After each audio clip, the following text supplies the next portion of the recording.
Le Tchad et la Libye, deux États frères et amis qui partagent des frontières communes et dont les peuples résident sur le territoire de l'un et de l'autre depuis plusieurs années.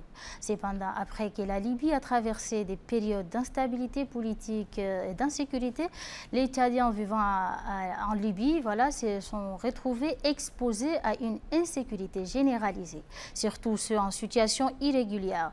Pour trouver une solution commune, le Tchad et la Libye ont récemment signé un accord. Pour nous éclairer davantage sur cette question, nous recevons sur notre plateau le ministre de la Sécurité publique et de l'immigration, M. Mohamed Sharfaddine Margui. Monsieur le ministre, bienvenue et merci d'être avec nous ce soir. Bonsoir madame, merci.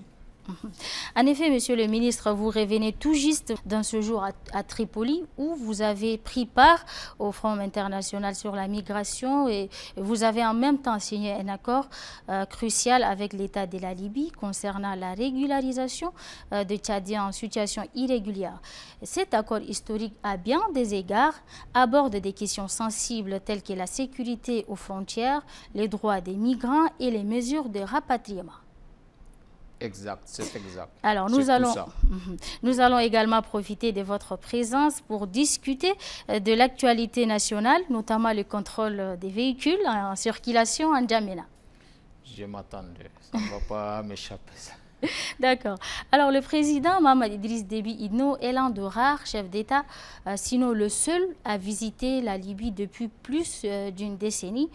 Qu'est-ce qui justifie un tel déplacement dans un pays à haut risque?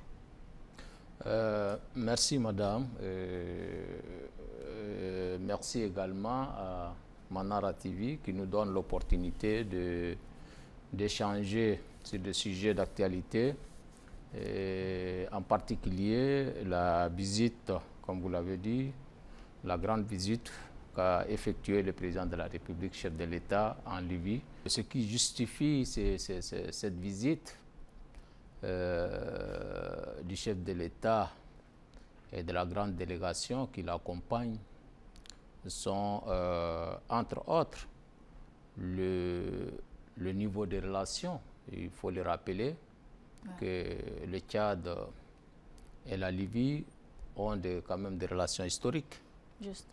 Et également, il y a des liens d'amitié et donc des liens de coopération également amicales entre les deux États.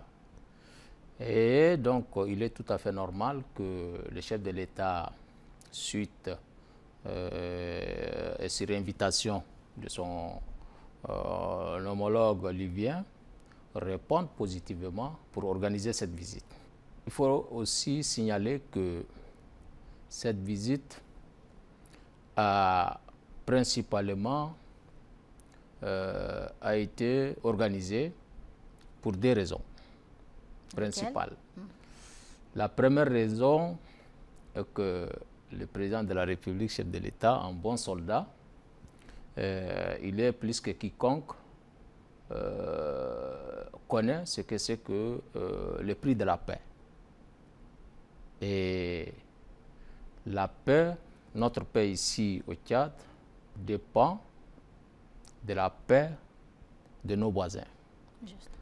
Et comme vous l'avez rappelé tout à l'heure, que la Libye se cherche depuis déjà une décennie. Et donc, il est tout à fait normal que le président de la République, en tentant d'apporter vraiment, ne serait-ce qu'aussi minime, ou tenter une action allant dans le cadre à apaiser la situation, redonner la confiance au peuple libyen. Donc, il est tout à fait normal qu'il réponde positivement. Premier aspect. La deuxième raison, c'est le thème du forum. Voilà, la difficulté que nos concitoyens vivent en Libye, les citoyens tchadiens en particulier, mais en général, les Africains vivent dans des conditions un peu difficiles en Libye. Et donc, le président de la République, soucieux également du bien-être de ses concitoyens. Il a profité de cette visite d'État. Voilà, il a voulu vraiment toucher du doigt la préoccupation de nos concitoyens en Libye. Et donc, c'est une occasion, même si la Libye reste un pays à risque. Il a voulu être à Tripoli, et comme vous l'avez bien rappelé, rares sont des chefs d'État qui ont foulé quand même les sols ces 10 dernières années à Tripoli.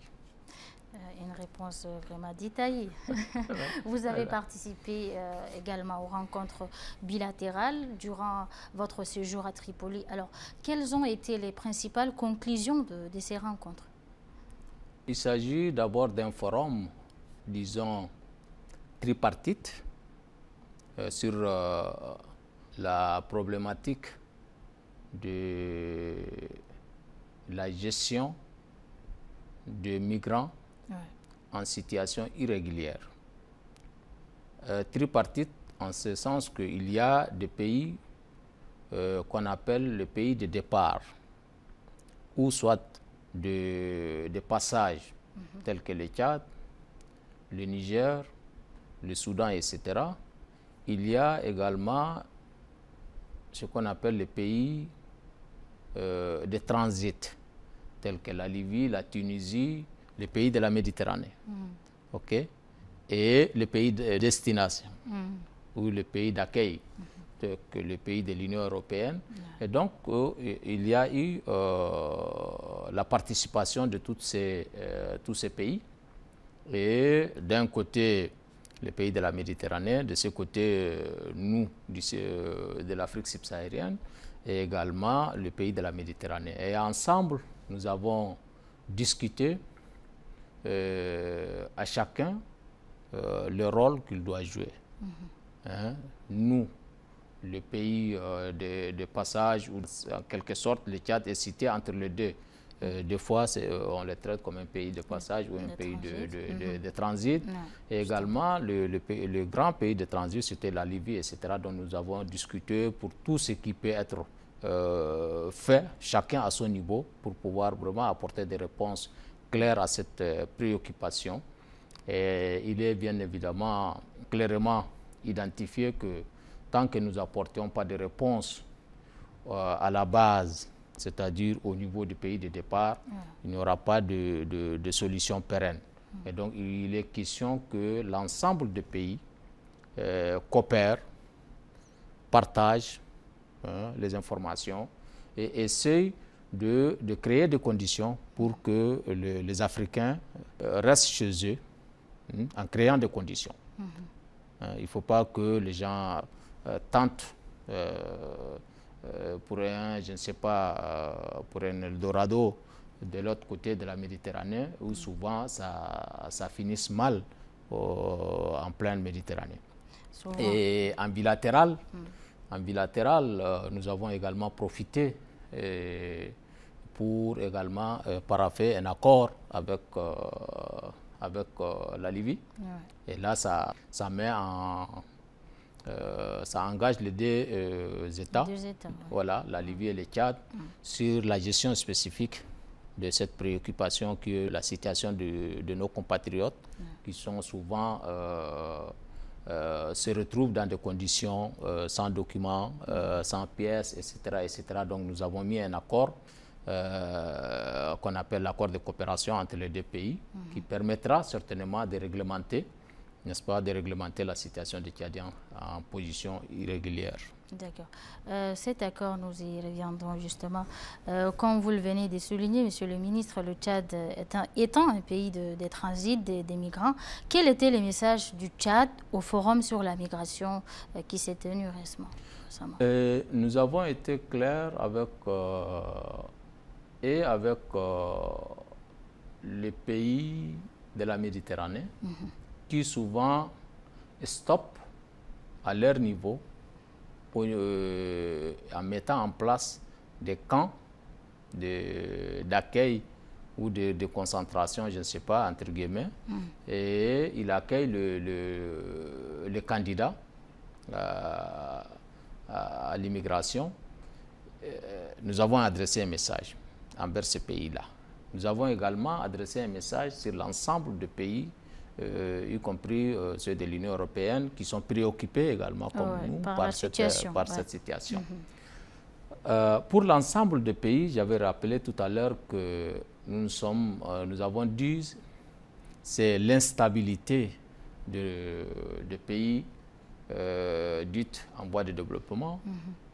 L'instabilité, ça peut être sécuritaire, politique, économique, sociale. Et tant qu'il y a cette instabilité politique, économique, etc., et sociale, il y aura toujours des candidats qui vont chercher un avenir meilleur ailleurs, surtout de l'autre côté de la Méditerranée. Et donc, nous avons dit, ensemble, créons des conditions, ici sur place, dans nos pays, dans les pays de l'Afrique subsaharienne, pour pouvoir maintenir les jeunes. Voilà, pour que les jeunes trouvent de l'emploi ici, pour que les jeunes trouvent de quoi s'occuper ici. Tant que nous n'avons pas créé ces conditions-là, il y aura toujours des départs. Ça, c'est le message que nous avons fait passer à l'ensemble des pays, les participants.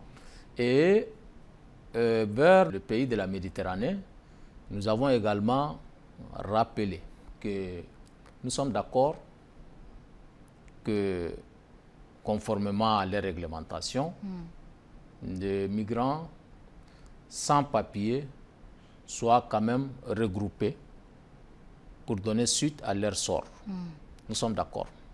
Nous avons dit cela. Nous sommes d'accord que ces gens soient retournés parce que du moment où ils sont en situation irrégulière, nous sommes d'accord qu'ils soient retournés chez eux ou du moins sur leur lieu de départ. Mais nous avons rappelé que nous ne sommes pas d'accord qu'on maltraite, qu'on mette dans des situations difficiles ces populations, ces personnes. Parce qu'après tout, c'est des personnes humaines. Même si ils sont dans une situation quand même difficile, le fait qu'on les maltraite, qu'on les mette dans une situation quand même dégradante et inhumaine, ça, nous avons dit que ce n'est pas tolérable. Nous ne tolérerons pas et nous n'accepterons pas que le peuple africain ou nos concitoyens tchadiens soient maltraités de cette façon. Donc nous avons demandé qu'à chaque fois qu'ils interpellent des Tchadiens en position irrégulière, sans papier, qu'ils prennent contact avec les autorités tchadiennes pour pouvoir travailler sur le retour, créer les conditions de retour acceptables de ce sujet-là. Alors, maintenant, concernant l'accord, vous avez signé au nom de la République du Tchad un accord avec la Libye concernant la situation de Tchadiens en séjour irrégulier. Alors, pouvez-vous nous expliquer les principales dispositions de cet accord d'une manière très brève?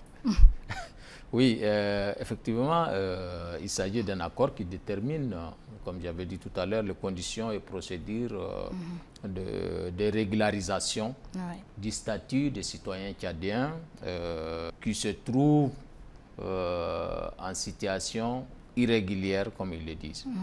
Et dont le point phare, on peut retenir, c'est un accord réparti en une dizaine d'articles, mais on peut retenir entre autres le premier point, c'était l'identification et recensement de tous les citoyens, par exemple tchadiens, qui sont dans cette situation irrégulière. Il faut créer des conditions pour identifier et recenser. Ça, c'est le premier point qui est important. Le deuxième point, c'est de prouver à travers des informations fiables. Parce que souvent, on nous signale que ces gens n'ont pas de documents, ni passeport, ni carte d'identité, pas de pièces qui leur permettent de les identifier. Voilà, de les identifier clairement l'appartenance de leur citoyenneté tchadienne. Donc, il faut créer, prouver à travers des informations en conformité avec, en coordination, j'allais dire, avec les autorités tchadiennes consulaires ou diplomatiques en Libye, pour vraiment bien identifier c'est la nationalité tchadienne. Il y a également en cas de perte de documents. Oui. Quelqu'un qui vient vous dire, par exemple, que j'ai perdu mon passeport il y a 2 jours, 1 semaine, mais il faut qu'il prenne attache avec les autorités consulaires tchadiennes pour se faire délivrer, je ne sais pas, une déclaration de perte, un certificat, etc., etc. Et que les autorités libyennes acceptent ce document-là, parce que c'est un document qui est attesté, authentifié par les autorités diplomatiques consulaires tchadiens, et donc ce document sera valable. Il y a également l'établissement des bureaux consulaires dans les grandes villes libyennes telles que, voilà, ça peut être à Safa, ça peut être à Mourzo, Misrata, etc., etc. Il y a des grandes villes où nous n'avons pas aujourd'hui. À l'époque, il y avait quand même notre consulat à Koufra. Ouais. Et tout ça, donc l'accord prend en compte également la création de la mise en place, de création de consulats. Et le Tchad ne prétend pas créer des consulats dans ces villes? Mais c'est ce que j'ai dit. Nous prétendons l'établissement des bureaux consulaires dans les principales villes administratives, dans les principales villes libyennes, pour assister les ressortissants tchadiens qui sont quand même dans cette situation-là, pour rendre effective leur démarche administrative et faciliter également les autorités libyennes. Donc c'est en coordination. Nous avons également voulu, dans l'accord, bien sûr, je suis en train d'énumérer les points phares de l'accord, il est également fait mention le renforcement des programmes de formation professionnelle. Parce que souvent, les Tchadiens qui partent en Libye, ils sont à la recherche de l'emploi. Et peut-être que la main-d'œuvre sur place, par rapport à les compétences que nos compatriotes en ont, peut-être ce ne sont pas les qualifications qui sont souvent demandées par la partie libyenne. Et donc, il faut créer des conditions pour que, soit au départ ici, ou soit à l'arrivée, des programmes de formation professionnelle des citoyens tchadiens afin de favoriser et encourager pour des opportunités d'emploi. Et ça, c'est extrêmement important. Nous allons impliquer également des structures ou organismes non étatiques, tels que les ONG, etc., etc., pour que nous puissions comprendre, par exemple, aujourd'hui en Libye, est-ce que c'est le BTP qui rapporte plus, ou bien, je ne sais pas, l'agriculture ou l'élevage, ce qui rapporte plus, nous allons essayer de former les Tchadiens en ce sens pour qu'arrivés en Libye, ils ne vont pas chômer. Voilà. Et également, nous avons, l'accord parle également de la mise en place de comités conjoints de suivi et évaluation. Et ça, c'est extrêmement important parce que on ne va pas mettre seulement un accord, juste un accord, mais il faut également faire le suivi par les deux parties et évaluer également pour superviser la mise en œuvre de cet accord. Sans la mise en œuvre, ça serait un document vide. Et à l'heure où nous parlons, nous avons des experts qui sont restés en Libye, qui sont en train de travailler sur ces conditions-là, comment ils vont créer des équipes conjointes qui vont assurer le suivi et l'évaluation. Donc nous avons des services techniques qui sont là-bas, de conseillers, des gens, des experts du ministère de la Sécurité publique qui sont toujours restés en Libye en train de travailler à l'heure où nous parlons. Voilà. D'accord. Alors, le rapatriement des Tchadiens se fera-t-il sur une base volontaire ou forcée? Et quelles mesures d'accompagnement sont prévues pour ceux qui seront rapatriés? Bien entendu, le rapatriement ne va pas être quand même un rapatriement forcé. Et là, nous avons insisté également ces cas hier au forum, que d'ailleurs, au regard même des textes internationaux, le rapatriement est toujours volontaire. C'est sur la base, quand même, sur une base volontaire. Et car étant donné que les conditions de procédure de régularisation de leur situation sont déterminées par le retour quand même qui sera volontaire pour ceux qui les sollicitent. Néanmoins, pour ce qui est de l'assistance, et ça se fait régulièrement, il n'y a pas plus tard que 2 semaines, il y a eu un retour de Tchadiens, à peu près 80, qui sont arrivés. Et souvent, il y a des vols charters. Déjà, c'est une forme d'assistance. Le fait que l'État libyen ou l'État tchadien qui apprête déjà un avion Hein, pour faire rapatrier, c'est déjà de l'assistance parce que c'est déjà son assistance. Voilà, c'est déjà quelque chose. Et en plus, à l'arrivée, ils sont souvent également accueillis, vous voyez, hébergés, tout ça. Donc ça a un coût. Donc il y a des moyens logistiques qui vont avec. Donc ça fait partie de l'assistance. Le gouvernement souvent fait également appel à certains organismes internationaux tels que l'OIM, l'Organisation internationale de migration, qui assistent également, qui nous aident à assister souvent les retournés ou les rapatriés. Voilà. Le Tchad et la Libye, qui ont déjà signé cet accord, agiront-ils seuls dans ces processus ou bien bénéficieront-ils du soutien de partenaires internationaux? C'est nécessaire à deux niveaux. Au niveau, tout à l'heure, j'ai parlé de la formation pour rendre beaucoup plus qualifiés nos candidats qui vont à la recherche du meilleur en Libye. Et donc, ils ont besoin d'être formés je ne sais pas moi, dans un outil le mécanique ou l'électricité, la plomberie, etc. etc. Là, je pense que l'appui du partenaire est important. Ça peut être OIM, ça peut être, je ne sais pas, ONUDCE, ça peut être, je ne sais pas, il y a plein de partenaires qui participent quand même au développement de notre pays. Et à ce niveau, le Tchad ne sera pas seul. Et pas seulement seul avec la Libye, qui vont pouvoir mettre en place ou la mise en œuvre, ils vont assurer la mise en œuvre de cet accord, mais il y aura la participation des partenaires. Le deuxième niveau où la participation est requise, c'est au niveau des rapatriements. Parce que dans l'accord, nous avons parlé des conditions de rapatriement. Et d'où nous avons également souligné la participation de l'Organisation internationale de migration, qui est en première ligne. Et c'est l'occasion où c'est le lieu de les remercier, parce que l'OIM fait beaucoup avant même la naissance de cet accord. L'OIM travaille avec les deux pays, et avec la Libye et avec le Tchad. Et l'OIM a assuré ou a rassuré le retour de beaucoup de Tchadiens. Alors, il a été question aussi de renforcer la sécurité aux frontières communes entre le Tchad et la Libye. Quelles mesures concrètes seront mises en place pour ce renforcement? Il sera question de renforcer la coopération sécuritaire pour le bien-être justement de nos concitoyens. Et donc nos deux pays, chacun en ce qui le concerne, va assurer le contrôle des entrées et des sorties au niveau de la frontière, au niveau de nos deux frontières, et éventuellement nous pouvons organiser également des patrouilles pour assurer la sécurité de citoyens de deux parties et également de leurs biens.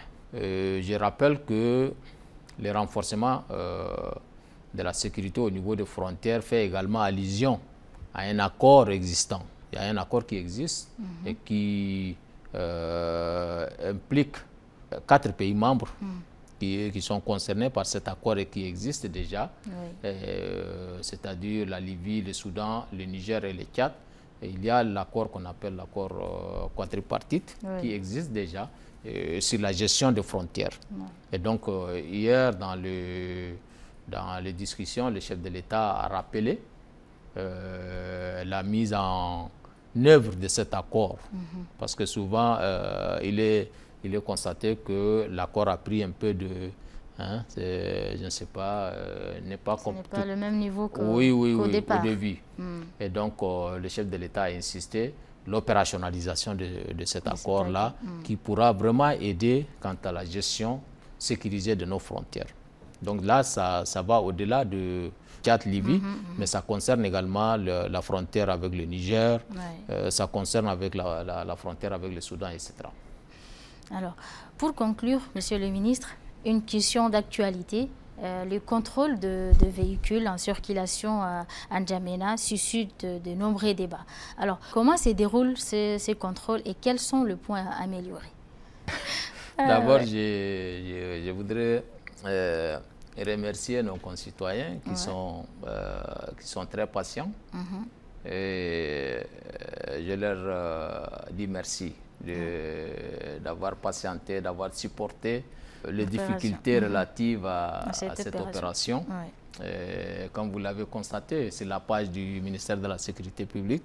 Il y a 2 jours, moi j'ai été clair sur les conséquences. J'ai d'abord énuméré l'objectif de cette opération et j'ai également fait le point sur les difficultés que nos concitoyens sont en train de vivre relativement au lancement de cette opération.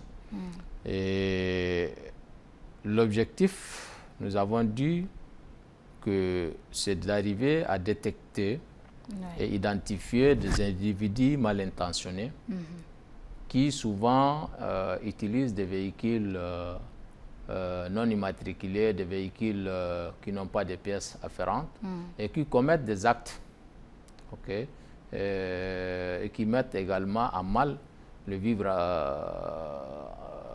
ensemble ou la sécurité de nos concitoyens et de leurs biens.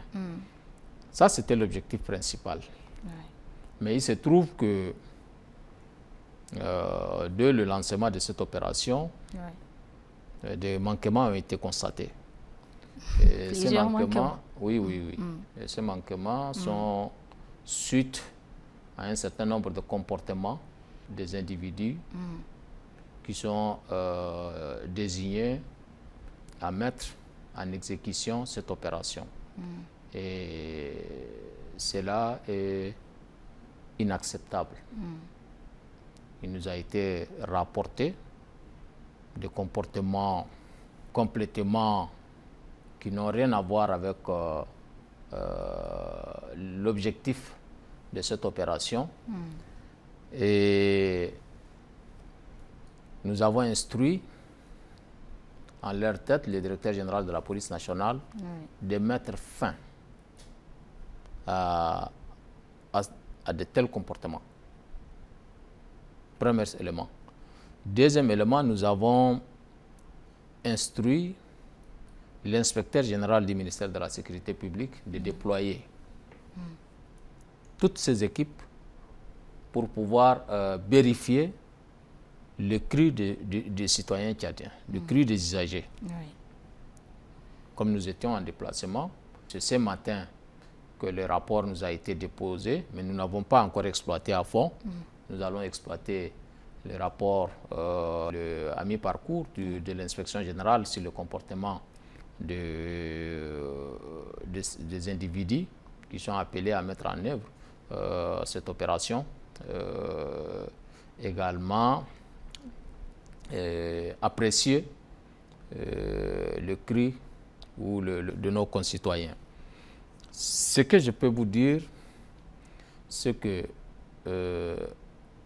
même les plus hautes autorités nous ont laissé des instructions allant dans le sens de mettre fin à un certain nombre de comportements qui ne contribuent pas à ce que nos compatriotes baquent normalement à les occupations. Et donc nous sommes en train de travailler sur tout ça. Dans les heures, dans les jours, d'ici très peu, nous allons faire une évaluation. Nous allons faire une évaluation de 3-4 jours de l'opération lancée et nous allons assumer, nous allons assumer toutes les conséquences qui en découlent. S'il faut améliorer, s'il faut stopper complètement l'opération pour améliorer, s'il faut, tout en continuant l'opération, créer toutes les conditions pour que les gens ne soient pas gênés et seuls ceux qui sont en règle soient verbalisés, etc., De toute façon, nous allons évaluer, nous allons évaluer et tirer toutes les conséquences qui en découleront. Voilà. Alors, est-ce que vous avez un mot à dire à l'endroit de ces citoyens qui se voient vraiment dans des difficultés, voilà, depuis que cette opération a commencé? Je comprends leur peine. Et le Premier ministre, chef du gouvernement, étant en déplacement à Libye, le Premier ministre, chef du gouvernement, m'a interpellé sur cette question. Il me dit, mais qu'est-ce qui se passe? Les citoyens nous interpellent. Le président de la République m'en a également interpellé sur cette question. Je voudrais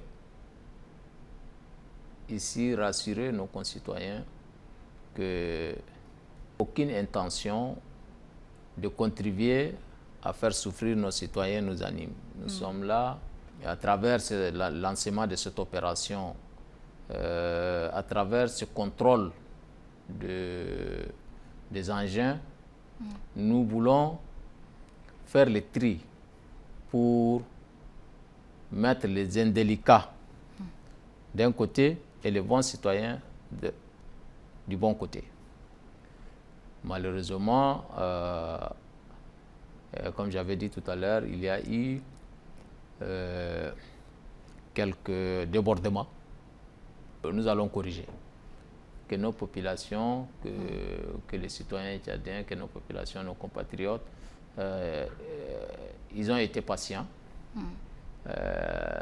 qu'ils soient encore patients, et nous allons corriger tout cela pour que tous ceux qui sont en règle ne souffriront d'aucun comportement ou, je ne sais pas, de ratés liés à cette opération. Ils vont vaquer normalement à leurs occupations. Et nous, là, je peux les rassurer.